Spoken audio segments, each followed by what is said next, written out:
सृष्टि बचपन से ही दिखने में सुंदर नहीं थी, लेकिन अमीर बाप की बेटी सृष्टि पर उसकी माँ जान छिड़कती।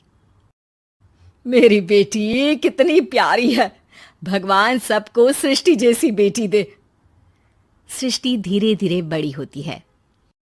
एक दिन सृष्टि की सहेली कहती है, तू दिखने में कितनी अजीब सी है, लेकिन मैं जानती हूँ हम सब में सबसे अच्छी शादी तो तेरी ही होगी।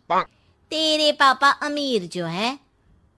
और बता नहीं सकते यार, दहेज तो हर कोई देता है, ये क्या ज्यादा ले जाएगी अपने पति के लिए? अरे बड़े शहर में कोठी है इसके पापा की। अरे पापा की है ना, कौन सी इसकी है? इसकी होती तब तो कोई भी लड़का इससे शादी कर लेता। अरे पापा की मतलब पापा की है तो मेरी ही है ना? किसने कहा? अब तेरी तो तब होगी ना जब तेरा भाई ना हो। वैसे भी शादी के बाद सारी प्रॉपर्टी भाई के नाम होती है। सृष्टि समझ जाती है कि उसे किसी भी हालत में माँ बाप की सारी प्रॉपर्टी को अपने नाम करना है, लेकिन कैसे?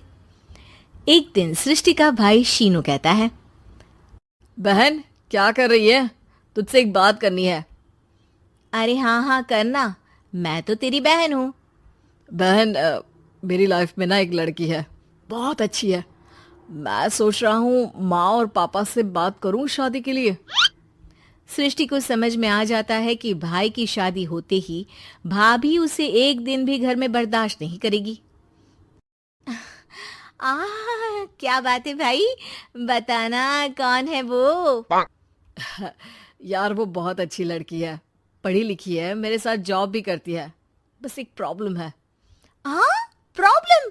क्या प्रॉब्लम है भाई? यार वो शादीशुदा है, लेकिन उसके पति ने उसे सिर्फ इसलिए छोड़ दिया क्योंकि उसके माँ बाप दहेज नहीं दे पाए। सृष्टि ये सुनकर न जाने क्यों खुश हो जाती है। अरे भाई तो क्या हुआ, लड़की तुझे तो पसंद है ना? शीनू को लगता है कि बहन उसे समझ रही है।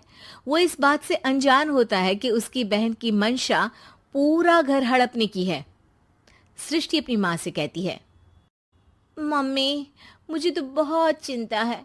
पता है शीनू क्या कर रहा है? अरे क्या कर रहा है? वो तो काम पर जाता है और वापस घर आता है। नहीं ना माँ, वो यही तो नहीं कर रहा, बाकी सब कर रहा है। आपको पता है उससे प्यार है, और वो भी एक शादीशुदा लड़की से। हैं? ये क्या हो गया? मैं सोसाइटी में क्या मुंह दिखाऊंगी? अरे तेरे पापा तो यही कहेंगे कि मैंने ही उसे बिगाड़ दिया है। माँ देखो, मेरी बात मानो, पापा पर भी विश्वास करने की जरूरत नहीं है। अब आप ही बताओ, पापा इतनी देर घर के बाहर रहते हैं क्यों? बोलो। अरे बेटा वो तो नौकरी करते हैं ना। तू बहुत भोली है माँ। पापा का ऑफिस तो 7 बजे खत्म हो जाता है, लेकिन देखो कितनी देर से आते हैं। अरे नहीं बेटा, ऐसी कोई बात नहीं है।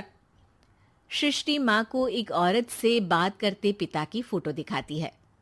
देखो माँ कैसे हैं पापा। मैं ना कहती थी कि पापा सही नहीं है। मैं तेरे पापा से बात करूंगी, दे फोटो मुझे।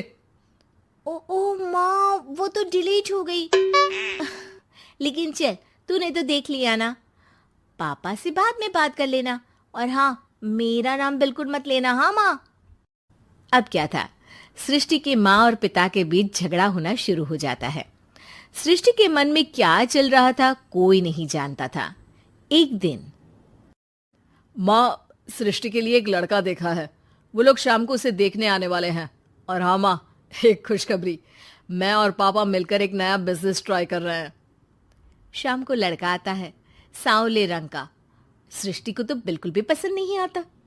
लड़की की माँ कहती है, लड़की का चेहरा तो कोई खास नहीं, लेकिन अगर मेरे बेटे को आप लोग सेटल कर दें तो मैं उसकी शादी आपकी बेटी से करवा दूं। सृष्टि को लड़का बिल्कुल पसंद नहीं था। उसे भाई पर गुस्सा आ जाता है। लड़के वालों के जाने के बाद कहती है, माँ देखा शीनू मेरे लिए कैसा लड़का लेकर आया, न दिखाने लायक न सुनने लायक, सेटल भी नहीं, वो भी हम करे। अरे माँ, मैं जानती हूँ ये मेरी शादी किसी भी घर में क्यों करवाना चाहता है। अरे कैसी बात कर रही है बहन? तूने तो देखा ना, लड़के को मैंने ही मना कर दिया तुझसे शादी के लिए। जिसने लड़का बताया था उसने उसकी बहुत तारीफ की थी। बात आई गई हो जाती है, लेकिन सृष्टि का मन शांत नहीं होता। क्या करूं, कुछ समझ में नहीं आ रहा। मेरी शादी हो गई तो ये लोग पूरी प्रॉपर्टी शीनू के नाम कर देंगे, मेरे हाथ तो कुछ लगेगा ही नहीं। तभी सृष्टि को आइडिया आता है। वो किसी वकील को फोन करती है। जी देखिए, अगर आपके मम्मी पापा का तलाक हो जाता है तो आपके पिता की आधी प्रॉपर्टी आपकी माँ के नाम हो जाएगी, फिर उसे वो किसी को भी दे सकती है। सृष्टि अब माँ को बेटे के खिलाफ भरती है। माँ, शीनू पर नजर रखा करो। वो जिस लड़की के प्यार में है ना, वो शादीशुदा है। यहाँ आएगी, सारा पैसा, रुपया, जमीन, जायदाद सब हड़प लेगी। पापा का भी हाल तुमसे छुपा नहीं है। ऐसा ना हो कि मैं और आप एक दिन सड़क पर भीख मांगे। हे भगवान, मैं तो जीते जी मर जाऊंगी अगर ऐसा हो गया तो। ऐसा हो गया नहीं माँ, ऐसा ही होगा। अभी समय है, आगे का सोच लो। मैं तो कहती हूँ पापा से आधी प्रॉपर्टी लेकर अलग हो जाओ। पापा की आधी प्रॉपर्टी भी हम लोगों को अगर मिल जाती है ना, तो अगले 7 जन्म सफल समझो। बेचारी माँ बेटी के कहने पर पति से तलाक लेकर अलग हो जाती है। सृष्टि अब पैसों से गाड़ी और अपने दूसरे महंगे शौक पूरे करने लगी। उसके दोस्त भी उसके पैसे इस्तेमाल करते। सृष्टि, कल तुम कहाँ थी? मैं सारा दिन घर पर अकेली थी। तो मैं क्या करूं? मैंने ठेका तो नहीं लिया है ना तुम्हें संभालने का। माँ को सृष्टि से ये उम्मीद नहीं थी। वो बैठकर रोने लगती है। वहीं उसका पति यानी कि सृष्टि के पिता आ जाते हैं।